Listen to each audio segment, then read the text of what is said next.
Dios les bendiga a todos en esta noche. Vamos a continuar el Evangelio según San Juan, capítulo 17 en esta noche. Eh, y pues yo he estado orando por esta clase porque para mí, tanto el capítulo 1 como este capítulo 17 del libro de Juan, también tengo parte del capítulo 18, pero este capítulo 17 es uno de los capítulos más espectaculares de la vida de Jesús. Y como él está haciendo la oración de la última oración que él va a hacer antes de que lo arresten para su muerte, pues Jesús hace unas declaraciones que eh, lo describen a él tanto como en su divinidad, como su identidad antes de que él bajara a la tierra. Por eso yo digo que para mí es uno de los capítulos más espectaculares que yo he leído. Así que espero que ustedes se emocionen igual que yo cuando leemos esta porción bíblica.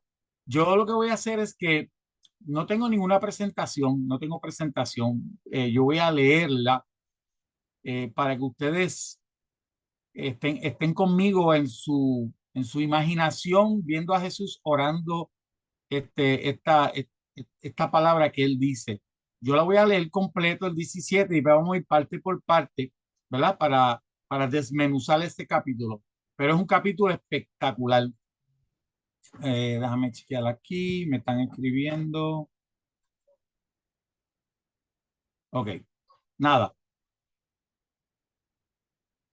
Capítulo 17 del Evangelio según San Juan. ¿Qué es esto? ¿Qué pasó aquí? Espérate. Me disculpan, ¿verdad? Esto es en vivo y a todo color. Ahí, ok. Vamos a leer aquí. Y estas cosas habló Jesús y levantando sus ojos al cielo, dijo, Padre, ha llegado la hora. Fíjense que ahí ponen signo de exclamación. Eso es obvio que él está hablando fuerte. Ha llegado la hora y los discípulos de él están ahí, están escuchando lo que él está orando. Dice, glorifica a tu Hijo. Si tu versión es diferente, porque estoy usando la textual, glorifica a tu Hijo para que el Hijo te glorifique a ti, puesto que le diste potestad sobre toda carne, para que dé vida eterna a todo lo que le has dado. Y esta es la vida eterna. Fíjate la clave que él da aquí. Esta es la vida eterna. Dice, que te conozcan a ti, el único Dios verdadero. Y después añade, y a Jesucristo a quien enviaste. Acuérdense en que a mucha gente piensa que Cristo es el apellido de Jesús, pero ese no es el apellido. Jesús la traducción en el hebreo es Dios salva o Salvador. Y Cristo es griego para la palabra Mesías, y Mesías en hebreo es ungido, el ungido. So, obviamente su nombre dice el Salvador ungido. So, él está estableciendo ahí que te conozcan a ti, el único Dios verdadero, y a Jesucristo a quien enviaste. So, establece de primera instancia que el que envió al Salvador ungido fue el Padre Dios. Y dice, yo te glorifiqué en la tierra, acabando la obra que me encomendaste que hiciera. Obviamente, en la primera oración dice, en la primera parte dice, ha llegado la hora. Se está estableciendo que ya se terminó lo que tenía que hacer.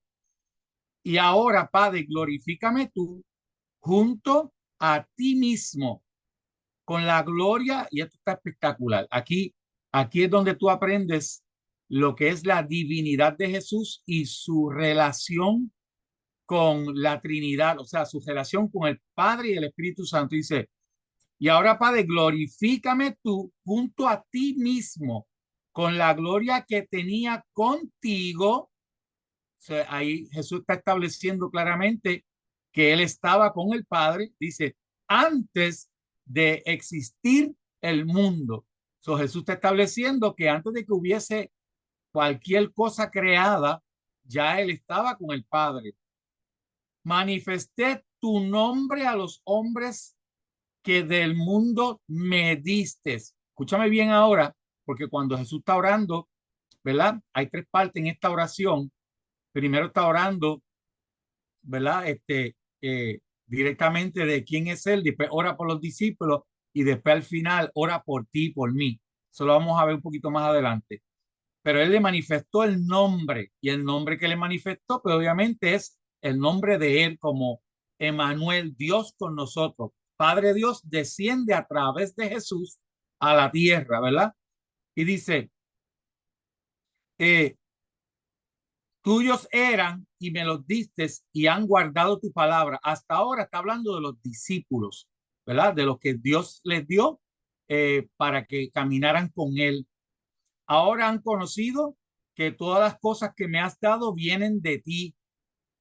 Si mal no recuerdo, ¿verdad? Usted sabe que en capítulos anteriores Jesús estaba haciendo los últimos milagros poderosos, como la resurrección de Lázaro. Y en uno de los estudios que se dio, se estableció, ¿verdad? Que él lo hacía para que los discípulos creyeran, para los que estaban ahí con él, creyeran. Y dice, ahora han conocido que todas las cosas que me has dado vienen de ti, porque les he dado las palabras que me diste. Jesús muchas veces declaró que lo que él enseñaba, lo que él daba, no era de él. Lo que él daba lo que el Padre le daba que dijese, ¿verdad?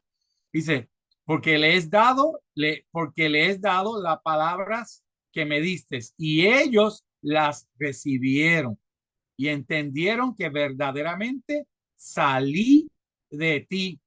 So, la palabra, cuando usted lee la palabra, acuérdese que la palabra es para hacerte comprender que Jesús es el Hijo de Dios y que Él viene de nuestro Dios Padre Todopoderoso. Y dice, y creyeron que tú me enviaste. Yo ruego por ellos, no ruego por el mundo, sino por los que me has dado, pues son tuyos.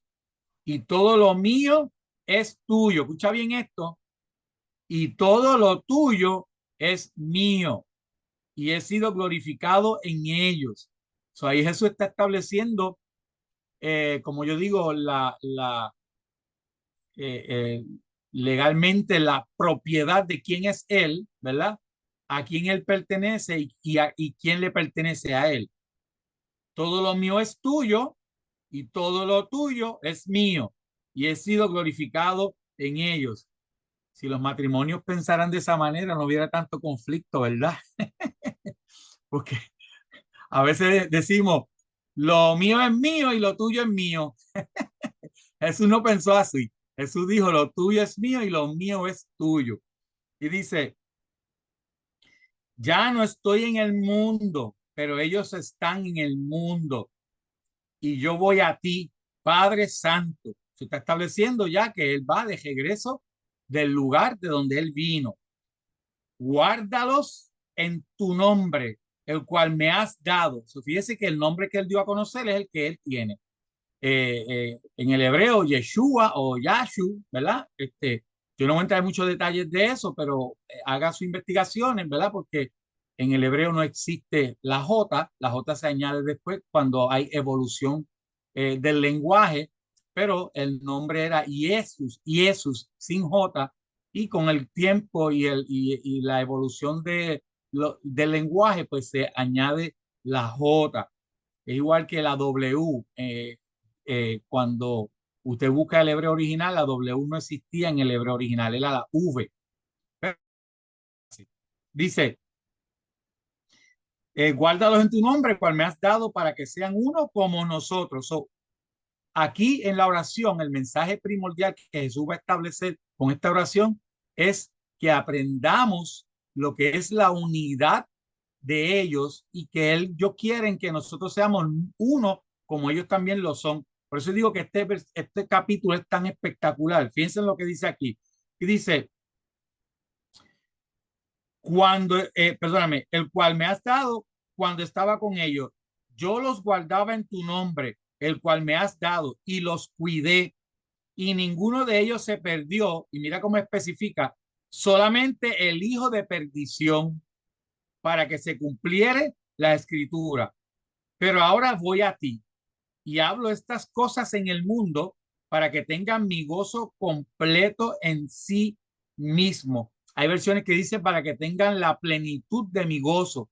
La plenitud quiere decir que tenga el gozo completo. O sea, no es parcial, no es a veces, no es cuando el gozo no se va cuando se te muere un familiar o cuando estás enfermo en el hospital. Nosotros tenemos que estar gozosos todo el tiempo. La Biblia dice, en todo momento está gozoso. Aún en momentos difíciles tenemos que entender de las que tenemos la soberanía de Jesús en nuestras vidas y que todo surge con un propósito, aunque no lo podamos entender. Siempre hay un propósito divino de las cosas que suceden en nuestras vidas. En vez de preguntar por qué, Señor, dígale al Señor qué tengo que aprender de esto que me está pasando. Yo les he dado tu palabra y el mundo los aborreció porque no son del mundo como tampoco yo soy del mundo. No se sorprenda que cuando usted predique la palabra o hable sobre el evangelio, que la gente no le escuche. Siempre ten en mente que si no te escuchan, que no son del Señor y los que son del Señor te van a escuchar. Dice, no ruego que los quites del mundo, ¿verdad? Sino que los guarde del maligno. Y en esta versión, pues la palabra maligno está con letra mayúscula, como especificándose directamente al que originó la maldad, que es Satanás o Lucifer, ¿verdad? So, él está pidiendo que nos guarde que los guarde del maligno. No son del mundo como yo no soy del mundo. Y aquí establece lo que él pide de nosotros, ¿verdad? Y lo pidió de sus discípulos. Santifícalos en la verdad para saber lo que es, cómo uno se santifica, que la palabra santificar significa separados, o sea, usted es separado con un propósito. Cuando usted se entregó a Cristo, usted fue santificado, ¿verdad? El Espíritu Santo entra en su corazón, pero ya eres algo separado para Dios y de la única manera que tú te mantienes separado, por eso es que yo no puedo entender creyentes que me digan, es que yo no leo la Biblia o no me gusta leer la Biblia, es que la palabra es la verdad y la palabra es la que nos santifica, la palabra es la que nos separa de las cosas que a Dios no le agrada y nos une más a Dios. Eso dice aquí, sepáralos en la verdad, santifícalos en la verdad, tu palabra es la verdad. Esta es la que te santifica. Si usted quiere mejorar como persona, si usted quiere santificarse cada día más, de hecho, Apocalipsis dice, el que es santo, santifíquese más. Pues esta es la que te ayuda a santificarte más. Y dice, como me enviaste al mundo, también yo los envié al mundo. Y por ellos yo me santifico. En otras palabras, Jesús está diciendo, por ellos, por estos discípulos que tú me diste, por ellos yo también me separé, me santifiqué, para que también ellos sean santificados en verdad. Porque Jesús dijo, yo soy la verdad y el camino, nadie va al Padre sino a través de mí. So, automáticamente la palabra es la verdad, pero Jesús es la verdad. So, la palabra te ayuda a tener una mejor relación con Jesús y te ayuda también a separarte. Siempre me acuerdo cuando yo tuvimos en una conferencia con nuestro pastor Rey Mato, cuando él decía, hay muchas personas que cuando me piden consejo piensan que yo tengo una varita mágica o algo especial de las escrituras para darle consejo y me dicen, mira que yo estoy fallando en este pecado o estoy fallando en esta otra cosa, mi matrimonio va de mal en peor. Y él dice, y la única receta que yo le doy es, lee la Biblia, lee la Biblia. Y ellos dicen, pero eso nada más, dice, lee la Biblia. Porque cada vez que él ve a una persona que está fallando en sus relaciones interpersonales, en sus relaciones en el trabajo, en sus relaciones con la familia, es porque está falto de leer las escrituras. Las escrituras nos ayudan y Jesús lo dijo, santifícalos en tu verdad, tu palabra es la verdad. Y dice, pero no ruego solo por esto, y ahora comienza a orar, no solamente por los discípulos que estaban con él, ¿verdad? Lo que estaban aprendiendo, lo que lo seguían a él, ¿verdad? Aprendiendo su enseñanza, dice, no ruego solo por estos, sino también por los que creerán en mí por las palabras de ellos. So, usted está aquí por la palabra de estos discípulos, porque lo que está aquí fue escrito por los discípulos, ¿verdad? De Jesús. Y nosotros fuimos, ¿cómo se dice? Tuvimos en el pensamiento de Jesús cuando estaba orando. No solamente le dijo al Padre, llegó mi hora, es tiempo de que me glorifiques con la gloria que tenía antes de que el mundo fuese, oró por los discípulos que estaban con él allí y después oró por usted y por mí, porque hemos creído por la palabra de ellos. So, en ese momento Jesús estaba orando por ti y por mí y dice, para que todos sean uno como tú, y esto, a veces hay gente que no pueden entender esto y nuestra mente finita, ¿verdad? Jamás podrá comprender el universo, jamás podrá comprender la eternidad de Dios. Eso no cabe aquí. Por más que trate, no cabe. Podemos explicarlo y podemos tratar de entenderlo con palabras simples de lo que dice aquí, pero es un poco difícil humanamente poder entenderlo. No trate de convencer a nadie de la Trinidad, no trate de convencer a nadie de la eternidad. Deja que el Espíritu Santo lo haga. Usted explícale lo que dice la Biblia y el Espíritu Santo, dice la Biblia, añadirá a la iglesia lo que han de ser salvos. Y dice, para que sean uno como tú, Padre, en mí y yo en ti. So, aquí está estableciendo una unidad, ¿verdad? Tú en mí y yo en ti, que también ellos estén en nosotros. So, usted tiene que procurar estar en Jesús, estar en el Padre, tener una comunión directa con la Trinidad a través del Espíritu Santo, porque cuando nos entregamos al Señor, la Biblia dice que el Espíritu Santo mora en nuestro corazón. Eso dice que también ellos estén en nosotros para que el mundo crea que tú me enviaste. Fíjate la clave que Jesús está dando aquí para darle a entender que la única manera que el mundo va a creer que Él fue enviado de parte de Dios Padre es que la iglesia esté unida. Cuando nosotros demostramos una unión que de hecho, gloria a Dios por el nombre que se escogió para nuestra iglesia, Uno Church, que es para establecer unidad entre nosotros. Lo mostramos cuando amamos a la gente y si usted en un momento dado, si usted es un servidor, si usted tiene ministerio en la iglesia, si en un momento dado usted no siente que ese día usted está apto para servir o apto para ser de bendición a los que están alrededor tuyo, porque cuando vamos a la iglesia, Marisa y yo oramos todas las mañanas cuando salimos, Señor, enséñanos a ser de bendición a todos los que están alrededor nuestro. ¿Que humanamente podemos fallar? Seguro que sí, podemos fallar, pero usted tiene que reconocer cuando usted siente que no puede servir en ese día, que no le huele ni las azucenas, como decía mi abuela. Si no le huele las azucenas, enciérrese en su casa a orar, no salga porque en vez de bendición para la gente, vas a ser de maldición. Y cuando no demostramos amor, cuando no demostramos unidad entre nosotros, es obvio que estamos fallando al Señor Jesús cuando dijo que es de la única manera en que el mundo va a creer que Él fue enviado del Padre, porque Él y el Padre son uno y Él quiere que nosotros también seamos uno. Discúlpame que el abanico me está jodando la página. So, seguimos aquí, dice, eh, estoy en el versículo 21, para que todos sean uno como tú, Padre, en mí y yo en ti, que también ellos estén en nosotros para que el mundo crea que tú me enviaste. Y yo les he dado la gloria que me has dado. Eso está espectacular. Lo que Jesús está estableciendo ahí, que Él nos dio la gloria que el Padre le dio a Él. Jesús dijo que nosotros haríamos cosas mayores que Él. Él no subestimó lo que el Espíritu Santo puede hacer en la vida de un ser humano, lo que el Espíritu Santo puede hacer a través de ti, ¿verdad?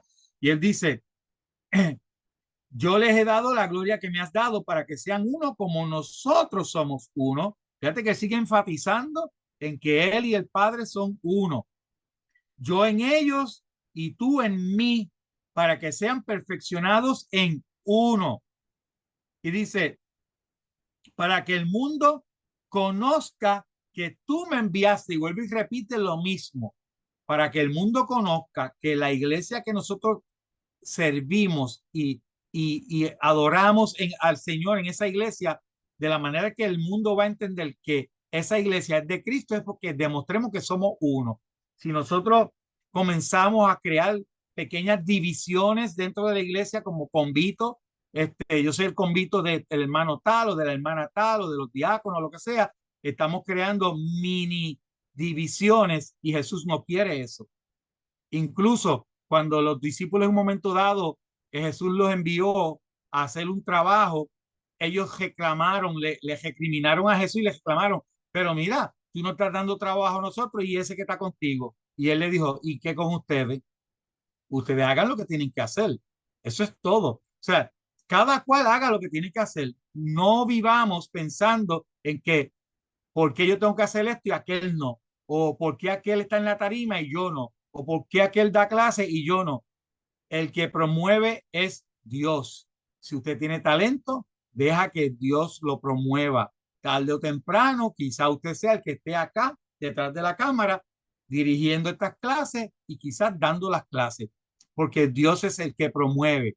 Si mantenemos la unidad, Dios te va a promover. Y esto no solamente es unidad en la iglesia, unidad en la familia, también unidad en el trabajo. Donde quiera que usted vaya, entienda que tiene que caminar en unidad.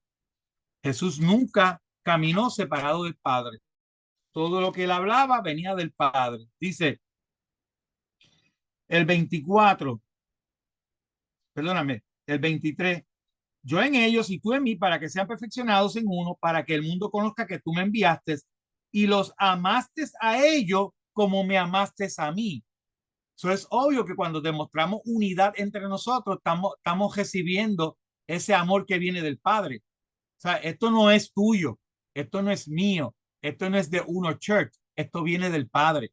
De la única manera que usted va a aprender a amar es buscando comunión directa con el Padre a través de Jesucristo. Y dice, porque los amaste a ellos como me amaste a mí. Padre, el Padre Todopoderoso es todo amor. Padre, los que me has dado, quiero que donde yo estoy, escúchame bien, que mucha gente piensa, hay personas que están pensando, no, que la iglesia se va a quedar aquí en la tierra y en algún lugar nos va a separar el Señor. Eso son teorías, pero yo no me atrevo a contradecir lo que Jesús dice. Siempre que usted hable la palabra, trate siempre de que sea en acorde con lo que Jesús enseñó. Nunca contradiga las palabras de Jesús, porque las palabras de Jesús vienen del Padre y lo estableció aquí en este capítulo, que Él le habló las palabras, yo hablé las palabras que tú me diste. Eso dice, eh, Padre, los que me has dado, quiero que donde yo estoy, también ellos estén conmigo, para que contemplen mi gloria. Eso quiere decir que Jesús está diciendo que donde yo estoy, y obviamente Esteban, que fue uno de los discípulos que murió apedreado, cuando miró al cielo, dijo, veo al Hijo de Dios, al Hijo del Hombre, sentado a la diestra de Dios Padre. So, él vio a Jesús sentado al lado de su papá, ¿verdad? Y Jesús está diciendo aquí que donde yo estoy, yo quiero que ellos también estén. Y dice, para que contemplen mi gloria. ¿Cuánto esperan eso? Levanten la mano. Ese día glorioso, donde estemos allí contemplando la gloria del Señor. Levante su mano allí para que el Señor lo vea ponchando. Yo quiero ver su gloria, yo quiero ver su gloria. Amén. Y dice, porque me amaste antes de la fundación del mundo. Y después clama fuerte, oh Padre justo, el mundo no te conoció, pero yo te conocí y estos conocieron que tú me enviaste y les di a conocer y daré a conocer tu nombre para que el amor con que me amaste esté en ellos y yo en ellos. Entonces, es obvio que a través del Espíritu Santo Jesús está estableciendo que Él está en nosotros. Porque cuando él dijo que venía el Espíritu Santo, dijo que el Espíritu Santo va a tomar de lo que es mío y le va a recordar lo que le he enseñado. So, obviamente, el Espíritu Santo te va a recordar lo que tú aprendes de la palabra. So, ese es el capítulo 17 y vamos a desmenuzarlo aquí en pedacitos para entonces ir al capítulo 18. El capítulo 17 del Evangelio de Juan es conocido como la oración sacerdotal de Jesús. Un momento en que Jesús ora profundamente antes de su arresto. Esta oración es significativa porque revela su relación íntima con Dios Padre y su amor y cuidado por sus discípulos y por todos los creyentes futuros. Se puede dividir en tres partes principales. La oración de Jesús por sí mismo, por sus discípulos y por todos los creyentes. So, la primera parte es del 1 al 5. Cuando Jesús ora por sí mismo, Jesús comienza su oración pidiéndole a Dios que lo glorifique. Al decir la hora ha llegado, Jesús reconoce que su misión en la tierra está llegando a su culminación, que incluye su sacrificio en la cruz. Su petición de gloria no es egoísta, sino que desea que a través de su sacrificio Dios sea glorificado y las personas reciban vida eterna. Cuando establece, y esta es la vida eterna, que te conozcan a ti. Son uno de los propósitos divinos del Padre es que ustedes lo conozcan a Él. El Padre no es un misterio, es oculto allá en el tercer cielo, detrás de una cortina. No, Él quiere que usted lo conozca y lo vas a conocer a través de la palabra. Y dice, y las personas reciban vida eterna. Jesús declara que ha cumplido con el propósito que Dios le encomendó y pide ser restaurado a la gloria que tenía junto al Padre antes de la creación del mundo. Amén. Esa es la primera parte del 1 al 5, cuando Jesús ora por él mismo. Ahora, del 6 al 19, la segunda parte es cuando ora por los discípulos. Jesús se enfoca en sus discípulos, quienes pronto enfrentarán dificultades sin su presencia física. Jesús reconoce que sus discípulos han recibido y obedecido la palabra de Dios, que de hecho, muy difícil para personas que llevan 3 años caminando con un maestro y escuchar de su maestro que la hora ha llegado, que ya terminó. O sea, usted póngase a pensar, si usted está caminando 3 años con un maestro que le está tratando de revelar quién es Dios, quién es Él, quién es el Padre y que iban a recibir al Espíritu Santo y de repente lo oye decir que ya se acabó su hora. Imagínese el dolor que a lo mejor hubiesen sentido, estuvieran sintiendo en ese momento en su mente, no comprender qué está diciendo, él se va, ¿para dónde va? Terminó, si lo que llevamos son 3 años. Me imagino que ellos querían estar con él aprendiendo todo, ¿verdad? Dice, y han llegado a conocer verdaderamente quién es él. Él ora para que el Padre los proteja, no sacándolos del mundo. Por eso es que nosotros no debemos pensar en que tenemos que aislarnos en una montaña por allá. Yo me voy a ir, no quiero nada, no quiero saber del pecado ni del mundo, me voy a vivir a una montaña y después que te subes a la montaña, Dios te dice, baja de la montaña porque tú eres mi instrumento para llevar mi palabra a los que están abajo de la montaña. Nunca piense en aislamiento. La Biblia dice que tú no te conviertas a ellos, sino que ellos se conviertan a ti. Y dice, sino que él ora para protección, dice, sino guardándolos del mal y consagrándolos. Jesús también pide que ellos estén unidos, así como él y el Padre son uno. Cuando usted lee el libro de los Hechos, usted sabe que hubo mucho conflicto entre los discípulos, ¿verdad? Pero el tener conflicto no significa que no vamos a ser uno. Siempre hay desacuerdo. A algunos les gustan el mango y otros les gustan la china, otros les gustan el rojo, otros azul, otros verdes. ¿Qué colores hay? Naranjado, lila, por si acaso, para que no me digan que me estoy bandeando para un color específico. Pero como dicen por ahí, para el gusto de los colores. No todo el mundo le va a gustar un color específico, un sabor específico. Dios nos hizo diversos, ¿verdad? Pero no quiere decir que esto rompe la unidad que hay en el cuerpo, ¿verdad?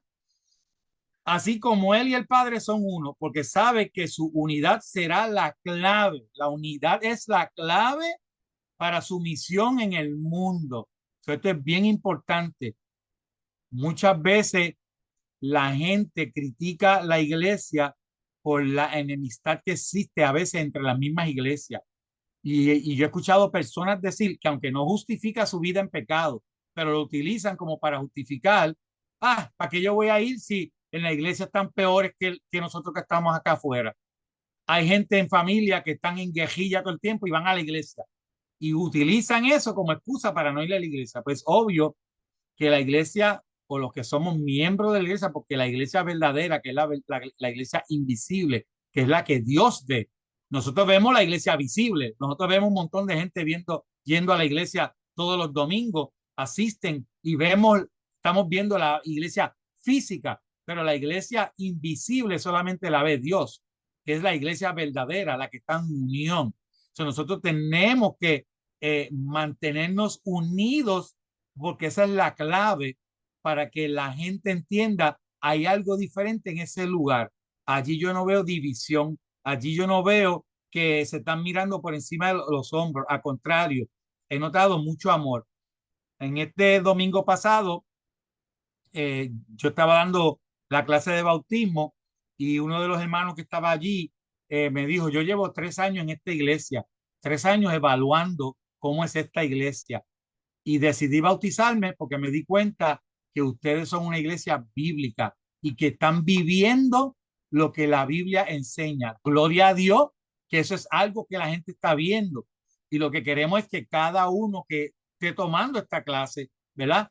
Aprenda eso mismo, que si venimos, quizás muchos venimos de diferentes iglesias, pero venimos con malas costumbres de otros lugares, que nosotros comencemos a sacar eso de nuestras vidas, que nosotros podamos ir a las células, a los grupos de conexión que podamos tener una unidad entre nosotros en los grupos de conexión y que no vayamos a un grupo de conexión a criticar, que no vayamos a la iglesia a criticar, porque entonces no te haces parte del cuerpo de Cristo. Y Jesús dice que sean uno como tú y yo somos uno. Nosotros tenemos que estar unidos. Si usted tiene necesidad de oración y ve que nadie lo busca para orar por usted, usted entonces busque que oren por usted. Si tú dices, ay, es que no me saludó, el pastor Urbán pasó por ahí, no me saludó, pues venga donde mí, salúdeme.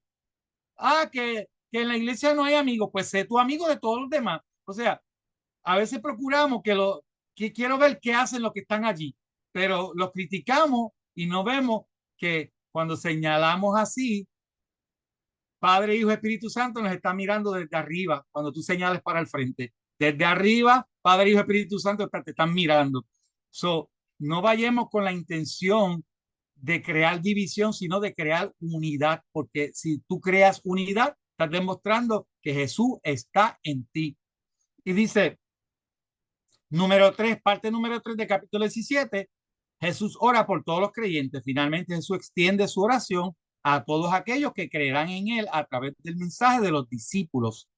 Ora por la unidad de los futuros creyentes, tú y yo, deseando que experimenten una comunión tan profunda como la que él tiene con el Padre. Qué bueno sería, ¿verdad? Que empezamos a sentir, que podamos sentir esa unidad entre nosotros y que podamos orar los unos por los otros y sin juzgar, ¿verdad? Sin juzgar la condición, que podamos abrazarnos, sin pensar en cómo una persona viene vestida o el peinado o la ropa, sino que le dejemos eso al Espíritu Santo y que tu trabajo, el trabajo tuyo y el mío sea amar a la gente. Dice, Jesús sabe que esta unidad entre los creyentes servirá como testimonio de su misión y de que Dios lo envió al mundo. En sus palabras finales, Jesús expresa su deseo de que los creyentes vean su gloria y conozcan el amor que Dios le ha dado, un amor que también les pertenece a ellos. Ahora vamos al capítulo 18, que aquí hay mucho también que hablar. ¿Qué hora es? Nos queda un poquito tiempo, está bien. capítulo 18 hasta el versículo 24. Y aquí comienza lo que Jesús estableció en la oración. Ha llegado la hora. Habiendo dicho estas cosas, Jesús salió con sus discípulos al otro lado del arroyo invernal del Cedrón, donde había un huerto en el cual entró él con sus discípulos. También Judas, el que lo entrega, conocía el lugar. Escucha bien, Judas sabía dónde estaban, conocía el sitio. Dice, eh, pues muchas veces se reunía allí Jesús con sus discípulos. Eso quiere decir que hubo diferentes veces donde él se reunió en el mismo lugar. Por eso Judas sabía dónde encontrarlo. Y dice, Judas pues tomando la corte y algunos sirvientes de los sumos sacerdotes y de los fariseos fue allí con linternas y antorchas y armas. Y Jesús, por tanto, sabiendo todo lo que le iba a sobrevenir, salió y les dice, ¿a quién busca? Le respondieron, a Jesús el Nazareno. Les dice, yo soy. Yo no entiendo por qué en las películas nunca he visto lo que dice aquí, ¿verdad? Dice, les dice, yo soy. Y con ellos estaba también Judas, el que lo entregaba. Y cuando les dijo, yo soy, retrocedieron y cayeron a tierra. Eso demuestra una autoridad poderosa que viene del Padre. Cuando Él dice, yo soy. Sabemos que en el Antiguo Testamento, ¿verdad? Cuando Moisés pregunta, me van a preguntar quién me está enviando, quién le digo que me envía.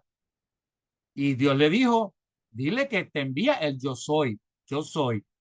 No voy a entrar en las traducciones porque el hebreo original dice, seré el quien seré, que también en el léxico hebreo puede significar yo soy. Yo soy es un eterno presente. Jesús dijo, yo soy. Pues cuando él dijo yo soy, cayeron al suelo. Ese Jesús que está parado allí es aquel que le dijo a Moisés, dile que te envía el yo soy. Es el mismo, el que tiene esa autoridad, ese poder, ¿verdad? Y caen al suelo. No solamente retrocedieron, porque yo vi una película que intentaron simular eso, donde cuando él dijo yo soy, como que se asustaron y se echaron para atrás. No, no, ahí dice retrocedieron y se cayeron al suelo. Hay muchas cosas en la Biblia que por eso es que es importante que usted lea con calma las historias bíblicas. Por ejemplo, Moisés cuando se paró delante del mar, mucha gente piensa como en las películas que él hizo así, ¡pah! Y el mar se abrió y todo el mundo pasó. No fue así. Lea la Biblia. La Biblia dice que Moisés levantó la vara y estuvo toda la noche los vientos soplando. No fue instantáneo, fue toda la noche. Y cuando comienza a salir el sol, se dieron cuenta que el mar había sido dividido por el poder de Dios. Hay muchas cositas en la Biblia que tenemos que tener mucho cuidado cuando vayamos a hablarle a la gente, enseñar a la gente. Antes de enseñarle por algo que tú sepas de memoria, repasa la palabra, lee la historia y ahí tú vas a entender cómo es específicamente lo que está pasando. Eso es un ejemplo. Hay muchos ejemplos en la Biblia de esto mismo, pero eso es uno nada más. Eso dice, retrocedieron y cayeron a tierra. Les preguntó pues otra vez, esto es tan espectacular de Jesús porque Jesús está viendo que ellos se cayeron. Caen al suelo en el poder del Espíritu Santo. Yo he experimentado eso. Yo he experimentado la caída en el Espíritu. Cuando el Espíritu Santo entra y te tira al suelo y tú no sientes que estás en este mundo. Eso es algo espectacular. Recibir esa experiencia espectacular. Cayeron al suelo en el Espíritu. Y Jesús los mira, están en el suelo y dice, ¿a quién busca? Si acaban, él acaba de hacerle la misma pregunta y ellos dijeron, pues estamos buscando a Jesús de Nazaret. Y él dice, déjame aprovechar que están en el piso y volverle a preguntarle, ¿verdad? Que eso es algo, yo lo veo algo medio cómico de Jesús. ¿A quién busca? Y dice, ellos le dijeron, a Jesús el Nazareno. Y respondió Jesús, les dije que yo soy. Por tanto, si me buscan a mí, ¿verdad? Deja que estos se vayan. Aún en ese momento dado, está protegiendo a sus discípulos. Le está diciendo, mira, yo soy, deja que estos se vayan, ¿verdad? Para que se cumpliera la palabra que había dicho en la oración, que a estos que me diste no perdí ni uno, ¿verdad? De los que me has dado no perdí ninguno de ellos. Entonces Simón Pedro, que tenía una espada, las desenvainó e hirió al esclavo del sumo sacerdote. Y yo me pregunto, ¿qué hace Pedro con una espada? Todavía caminando con Jesús y está con la pistola en la mano. Yo, yo esa parte de Pedro para mí es insólita. ¿Qué hace Pedro con una espada? ¿Cuántas veces Jesús le dijo que fue enviado por el Padre? Que cuando se le interpuso en el medio y le dijo a Jesús, no, esto no va a pasar. Y Jesús le dice, apartaos de mí, demonio, que tú eres piedra de tropiezo. O sea, Pedro recibió esas palabras de parte de Jesús y como quiera, entendiendo y viendo que Jesús está diciendo, llegó mi hora. ¿Qué hace él con una espada? Y después la saca para pelear. Si Jesús no lo aguanta, yo creo que no hubiera sido una oreja, hubiera cortado cabeza por ir para abajo, para que no se llevaran a Jesús. Y dice, eh, entonces Simón Pedro, que tenía una espada, la desenvainó e hirió al esclavo del sumo sacerdote y le cortó la oreja derecha, que esto tiene un significado, la derecha también. Si usted va al Antiguo Testamento, cuando se enviaba, se pedían dos ovejas o macho cabrío, ¿verdad? Y a uno se le enviaba, el de la derecha lo enviaban al desierto a morir, le echaban sangre por la cabeza y lo enviaba a morir en el desierto. La derecha, ¿verdad? Siempre tiene un significado. Cuando Esteban vio al cielo, dijo, y vi al Hijo de Dios a la diestra de Dios Padre. La derecha es un simbolismo específico del Padre. Y dice, y el nombre del esclavo era Malco. Entonces Jesús dijo a Pedro, mete la espada en la vaina. ¿Acaso no he de beber la copa que me ha dado el Padre? Pues fíjate que cuando Jesús oró en Getsemaní dijo, si me es si es posible, quita de mí esta copa. Jesús sabía lo que venía, pero él dijo, pero que no se haga mi voluntad, sino la tuya. Él estuvo dispuesto a beber de la copa que su padre le dio, que era morir por su creación, la humanidad. Pero obviamente no murió por la creación, porque no murió por los animales, pero murió por la humanidad, por el hombre y la mujer. Él está diciéndole a Pedro, todavía no entiendes que tengo que beber la copa que mi padre me dio, ¿verdad? Entonces le dijo, guarda esa espada. Entonces la cohorte, el tribuno y los sirvientes de los judíos arrestaron a Jesús y lo ataron y lo llevaron primero ante Anás. Ahí no especifica la sanidad de la oreja, pero tú vas a otro evangelio y especifica que Jesús le sanó la oreja a ese siervo. Y dice, y lo llevaron primero ante Anás porque era suegro de Caifás, quien era sumo sacerdote de aquel año. Esto es una vergüenza para los sacerdotes. Por eso cuando hicieron la película La Pasión de Cristo, tuvo mucha crítica del pueblo judío, de los hebreos, porque pusieron a los judíos como si fueran malos, que eran unos demonios, ¿entiendes? Pero obviamente el sol no se puede tapar con la mano, porque cuando a mí me dicen, no, que la primera iglesia fueron los católicos, yo digo, no, la primera iglesia fueron los judíos. La primera iglesia fue compuesta por gente judía. Allí no había un católico, allí era toda gente hebrea. Y ellos le predicaron a los gentiles. Y de los gentiles surgen entonces las demás religiones que se fueron levantando. Pero fue gente hebrea. Y es una vergüenza para la religión porque fueron los mismos sacerdotes de los que representaban la vida espiritual de ese pueblo, fueron los que agestaron a Jesús para crucificarlo, ¿verdad? Y dice, y peor aún, un sumo sacerdote. Y Caifás era el que había dado aquel consejo a los judíos, conviene que un solo hombre muera por el pueblo. Ya él había profetizado, para que no muera el pueblo, mejor que muera uno. Y Simón Pedro seguía a Jesús con otro discípulo, y este discípulo era conocido del sumo sacerdote. y entró con Jesús en el patio del sumo sacerdote, pero Pedro se había quedado afuera, de pies junto a la puerta. Pedro está de lejos mirando lo que está pasando.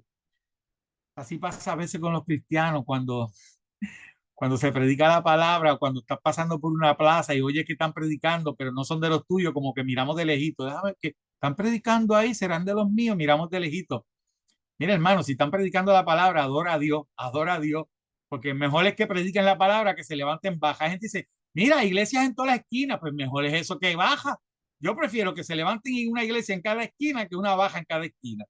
Bueno, dice, pues cuando se levantan baja nadie se queja ni critican.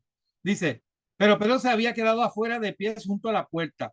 Salió pues el otro discípulo, el conocido del sumo sacerdote, y habló a la portera e hizo entrar a Pedro. Como conocían al sumo sacerdote, lo hicieron entrar al lugar. Entonces la criada portera dice a Pedro, ¿no eres tú también uno de los discípulos de este hombre? Él dice, no soy. Su primera negación. Fíjate que Pedro no quería identificarse, quizás por miedo, ¿verdad? Porque vieron que arrestaron a Jesús, quizás por miedo de ser arrestado, ¿verdad? Quizás porque no entendía qué era lo que estaba pasando o lo que iba a pasar, porque obviamente a sacar la espada es una señal de que no entendía qué era lo que Dios quería hacer, ¿verdad? Quizás por haber cortado la oreja tenía miedo y si me vieron cortar la oreja y me arrestan aquí por eso, ¿verdad? Pero dice, no soy. Qué tremendo, ¿verdad? Que Jesús dijo, yo soy, y Pedro dijo, no soy, negando a Jesús.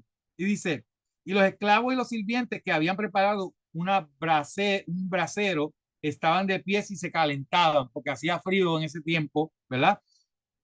Y también Pedro estaba con ellos de pies calentándose. Entonces el sumo sacerdote preguntó a Jesús acerca de sus discípulos y acerca de su doctrina. Ya ellos sabían. Ellos lo que estaban buscando es una excusa para seguir juzgándolo y para que lo enjuiciaran. Pero ellos conocían la doctrina. Y dice, yo he hablado, Jesús respondiendo, yo he hablado públicamente al mundo. O sea, Jesús no se escondió para hablar. Yo siempre enseñé en las sinagogas y en el templo donde se reúnen todos los judíos.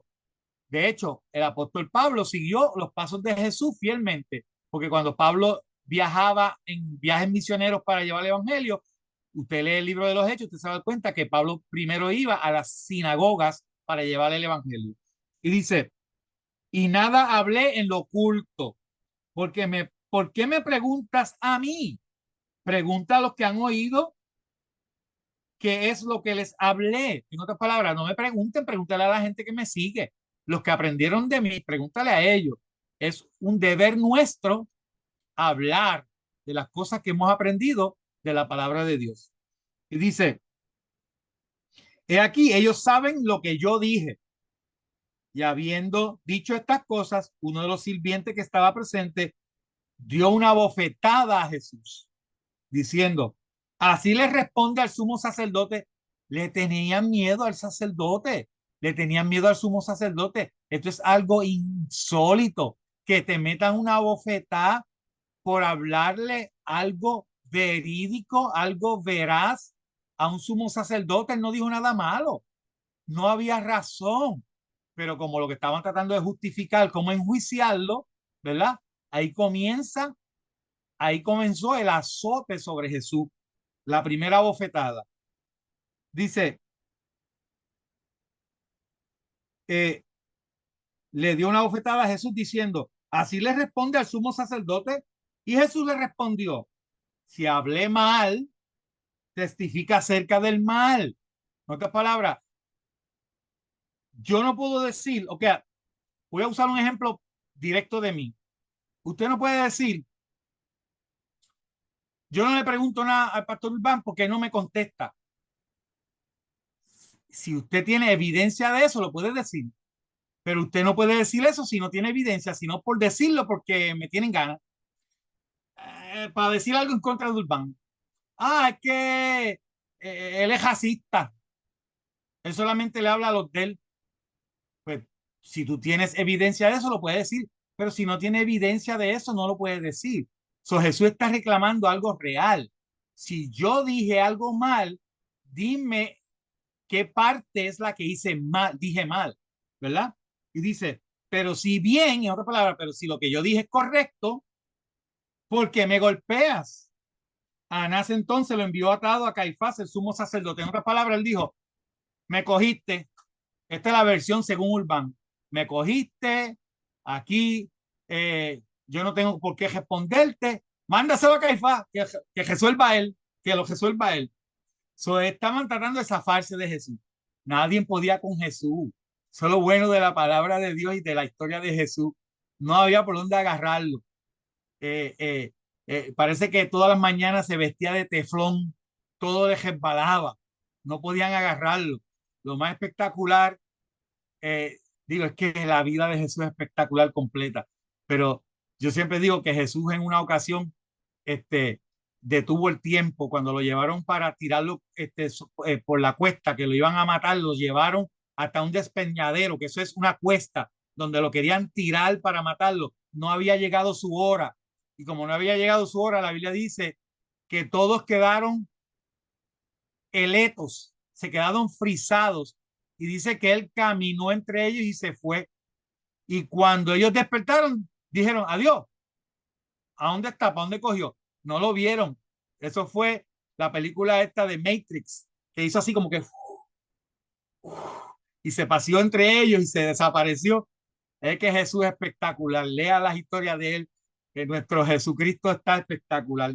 Pero nada, vamos ahora en estos últimos minutitos darle el resumen de este capítulo 18.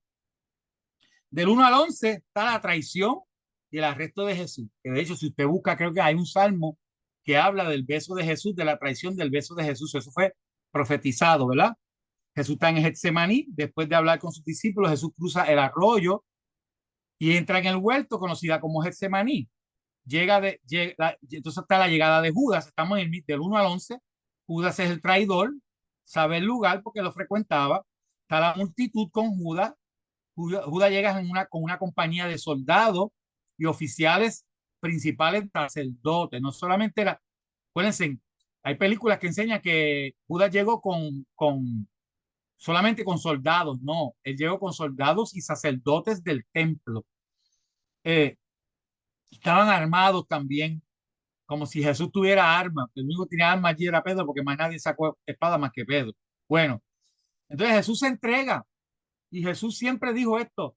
Incluso aún en el momento, en el Calvario, cuando está en su muerte, que muchos doctores dicen que él tuvo que haber muerto mucho antes, no murió porque Jesús siempre declaró, no es que me quitan la vida, sino es que yo la doy.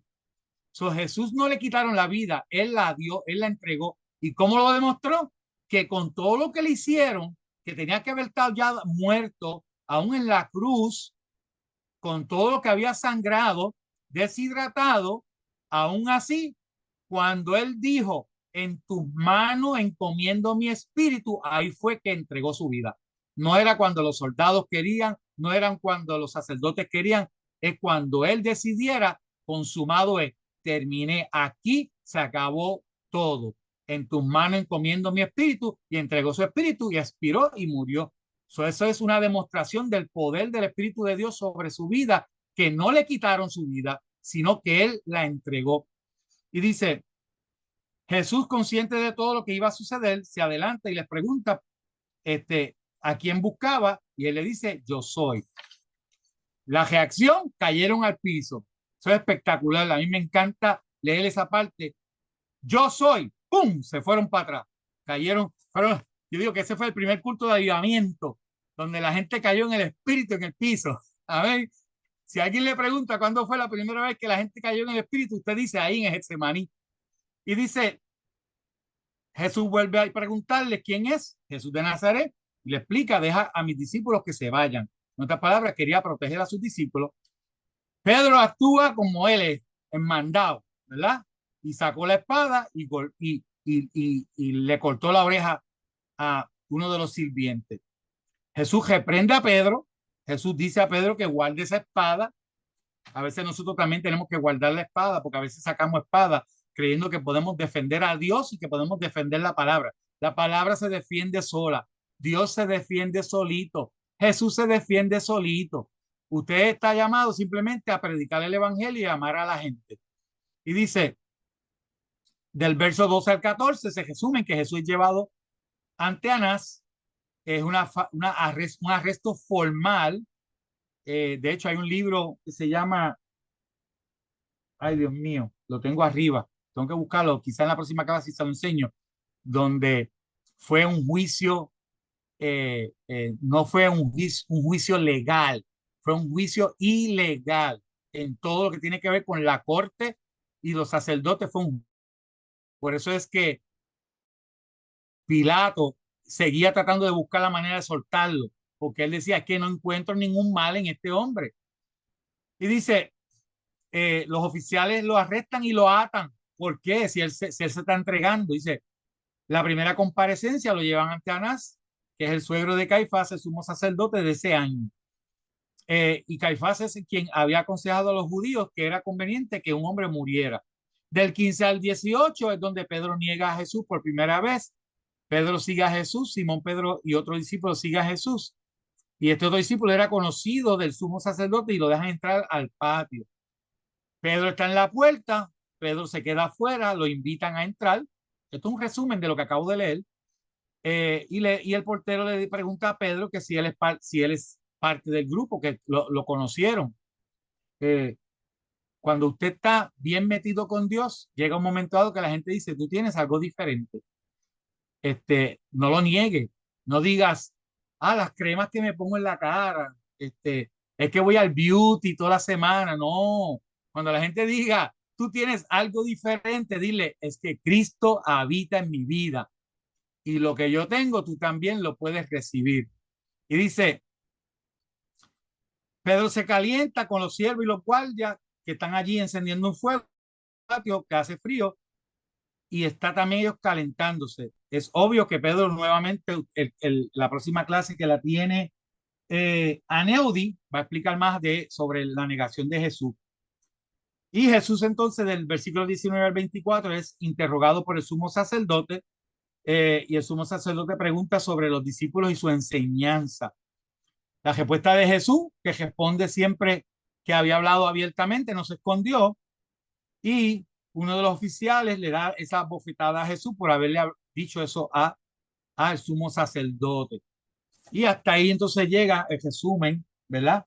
Donde Caifás dice, Anás dice, envía a este hombre a donde Caifás y que trabaje él con lo que está pasando aquí. Aunque el deseo de ellos era, ¿verdad? Buscar la manera de matarlo, de crucificarlo, porque lo habían planificado. Acuérdense en las historias anteriores que cuando resucitó a Lázaro, dice la Biblia que también estaban planificando matar a Lázaro porque sabían que la resurrección de Lázaro iba a crear mucha conversión. Y la Biblia dice que intentaron, que planificaron, que trataron de buscar la manera de también matar a Lázaro. La intención de esta gente era muy diabólica, pero dentro de lo diabólico de la mentalidad y el corazón de esta gente estaba el plan divino de Dios, donde Jesús tenía que ser sacrificado por amor de ti y de mí.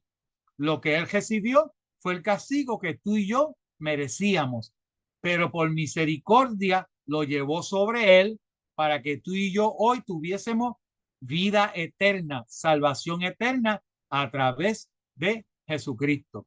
Así que espero que le haya gustado la clase.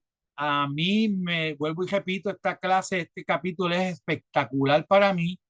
Lo puedo leer 10 veces, 20 veces y no me canso de leer esa oración de Jesús, de cómo él establece en esa oración orar por él, orar por sus discípulos y orar por ti y por mí, por gente que iban a creer en el mañana.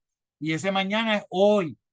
Y nosotros creemos y nos mantenemos fiel por el poder del Espíritu Santo y porque buscamos su palabra. Acuérdense, hermano, para santificarse, usted tiene que leer la palabra. No hay excusa, perdóname, no hay excusa porque hoy día usted entra a YouTube Y mientras estás lavando los platos, puedes tener YouTube y allí hay gente narrando la Biblia. Están todos los capítulos. Es más, hay una Biblia narrada que la narran como si fuera una película, que tú la estás escuchando y cuando agestan a Jesús, se oye la gente, estamos buscando a Jesús Nazareno, soy yo. Y se oye todos los efectos de sonido de la historia. Esa me gusta porque tú haces la historia en tu cabeza, tú puedes imaginar la historia. Pero el que no le gusta leer el libro, busque YouTube. Ahí está, la Biblia está completa narrada. Y para los que no les gusta narración aburrida, hay narraciones que son poéticas. Gente que narran la Biblia bien bonita. Usted puede escoger la que más le guste. Y si usted no quiere escucharla y quiere verla, también está en YouTube, está el Evangelio de Juan. Es el libro de Juan completo en película. Está el Evangelio de Mateo, la película de Mateo, que yo la tengo muy buena, dura 3 horas y media. Es versículo por versículo el libro de Mateo, que si usted se sienta a ver la película de Mateo, desde el primer capítulo hasta el último capítulo, lo ves en película, verso por verso. Y lo que me gusta del Evangelio de Mateo en película es que en la esquina de abajo te van poniendo capítulo 3, versículo tal, capítulo 4, versículo tal. Te van poniendo los capítulos en la esquinita de abajo y así tú vas viendo la historia según está siendo narrada de la Biblia. Así que esta generación no tiene excusa para santificarse.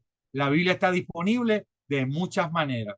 Así que nada, ahora voy a abrir para los que tengan algún comentario.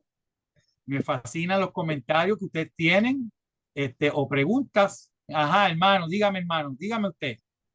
Amén. Dios te bendiga, Urbán, y a los hermanos que están conectados. ¿Se oye bien? Sí, ¿Se oye? Ok. Quería dar énfasis a la oración de Jesús en el verso 9 y en el verso 20. Me llama la atención porque Jesús dice en esa oración: yo ruego por ellos, no ruego por el mundo, sino por lo que me diste, porque tuyos son. Hay una peculiaridad porque el Señor tenía mucho cuidado y tenía un sentido de pertenencia, en el sentido de que él oraba simplemente por los que pertenecían a él. Los discípulos pertenecían a Jesús porque dice que yo ruego por ellos. O sea, Cristo no estaba orando por el mundo en esta oración. Por ejemplo, en el verso 20 dice: mas no ruego solamente por esto, sino también por los que han de creer en mí por la palabra de ellos. Como bien tú señalaste ahorita, Cristo oró por los que son de él, pero también oró por los que iban a creer en la palabra por medio de aquellos que iban a predicar el evangelio. Pero me llama la atención porque dice en el verso 9: no ruego por el mundo. ¿Sabe? Una peculiaridad de Cristo en esta oración, porque podemos decir con nuestra mente ¿verdad? Humana y limitada: oye, pero ¿por qué Cristo no oró por el mundo? ¿Sabe? Y Cristo estaba orando por los que eran de él, porque el Padre se los había entregado. Y en el futuro, como tú señalaste ahorita, nosotros que hemos creído y los que van a creer en el futuro, ya estaban en la oración intercesora de Jesús. Ahora, yo puedo entender también en esta oración intercesora del Maestro, que de la manera que el mundo, y cuando hablo del mundo son aquellos que van a creer en Jesús, porque aunque queremos que todo el mundo se salve, no todos van a creer en Cristo. La Biblia habla de resurrección de vida y habla de resurrección de condenación, pero me llama la atención porque Cristo dijo que cuando hubiera unidad en el pueblo, como bien tú señalaste ahorita, es que la gente va a ver algo distinto en nosotros y van a creer por medio de nuestro testimonio. Sabe que cuando estamos unidos en el Espíritu y podemos tener, ¿verdad? Podemos diferir en algunos puntos que nada tienen que ver con salvación. Cuando estamos unidos en el Espíritu, la gente va a ver esa unidad en nosotros, y entonces los que ya están destinados para vida eterna, porque Dios en su eterno presente sabe quién le va a aceptar y quién no, en el eterno presente de Dios, dice la palabra que con esa unidad que nosotros tenemos, damos testimonio de quiénes somos en Cristo, y entonces la gente va a dar un paso a recibir a Cristo como Señor y Salvador. Pero Cristo no está orando por todo el mundo. Siempre me ha chocado eso, porque el Señor está orando por los que son de Él y por aquellos que han de creer en la palabra por medio de los que van a predicar el Evangelio durante las próximas generaciones. Amén. De hecho, en ese mismo capítulo es donde él dice, el mundo no te conoció. So, es claro que cuando él está hablando que no oro por el mundo, son aquellos que rechazan, Ajá, no amén. le conoció, no le conoció, ¿ver? Todo, algo bueno entender que todos fuimos predestinados para salvación, todos fuimos, pero es obvio que él ora por aquellos que reciben la palabra y la aceptan, ¿verdad? So, usted dirá, Ponta, pero hay gente que fueron destinados para perderse. No, todos fueron destinados a salvarse. El que se pierde es porque no quiere aceptar la palabra que fue enviada a través de Jesús, que a través de él es que llegamos al Padre. Si tú no recibes esa palabra, si no la quieres recibir, pues obviamente te vas a perder. Él ora por los que van a recibir esa palabra y se van a mantener firmes en esa palabra, que somos tuyos. Dime, Mildred. Ajá, la mano levantada, ahí, Mildred. Sí, también yo quería, en la misma línea que está el hermano Heriberto, que habla de la unidad, yo veo en la oración sacerdotal, en este verso 20 lo importante que es la unidad. Y como tú estabas diciendo, Urbán, de la unidad, el pastor Juan Carlos había predicado sobre la unidad espiritual, lo importante que es. Y eso vamos a decir, ¿verdad? Una palabra que es un fenómeno espiritual. ¿Sabe? La unidad espiritual verdaderamente es algo que lo hace el Espíritu de Dios, pero que uno en su responsabilidad individual debe procurarla para lograrla. Yo puedo decir con experiencia que yo estuve en una iglesia que la unidad espiritual fue algo bien fuerte cuando yo me convertí. Verdaderamente, a veces estábamos una persona orando en la casa y Dios le daba un mensaje para otro hermano, después se lo decían y era la necesidad que tenía esa persona. Y esas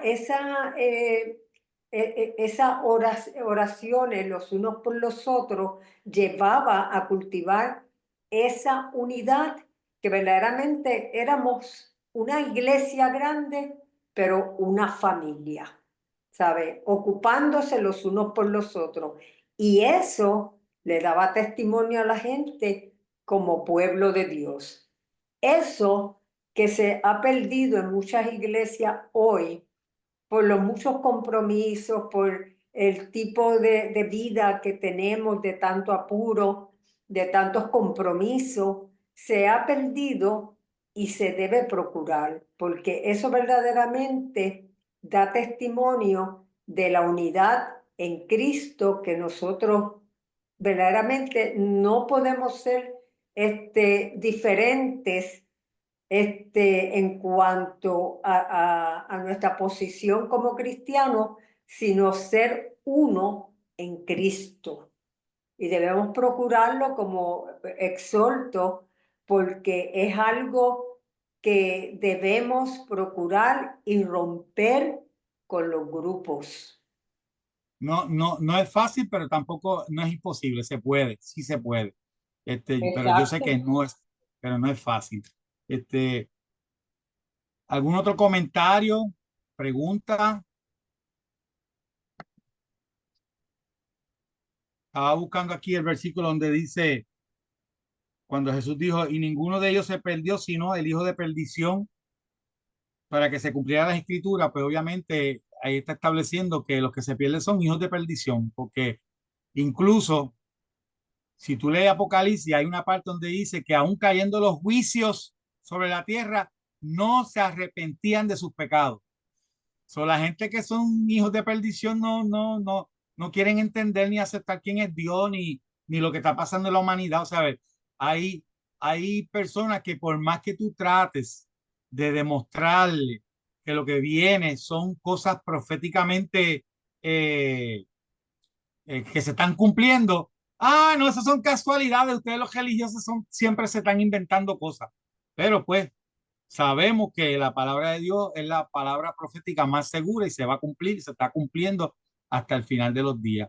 Lo importante de esto es que Jesús dijo, yo estoy con ustedes hasta el fin del mundo. Eso es lo más importante de esto.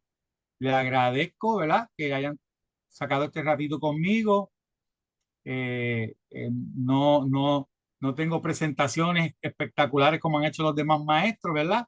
Pero espero que se hayan edificado, se hayan gozado con la clase y que no solamente estudien la Biblia cuando estén aquí con nosotros, ¿verdad? En Zoom, sino que en su casa siéntese y escudriñe, busque los detalles, los pequeños detalles que hay en la Biblia que nos ayuda a entender un poquito más quién es Jesús, quién es el Padre y quién es el Espíritu Santo. Amén.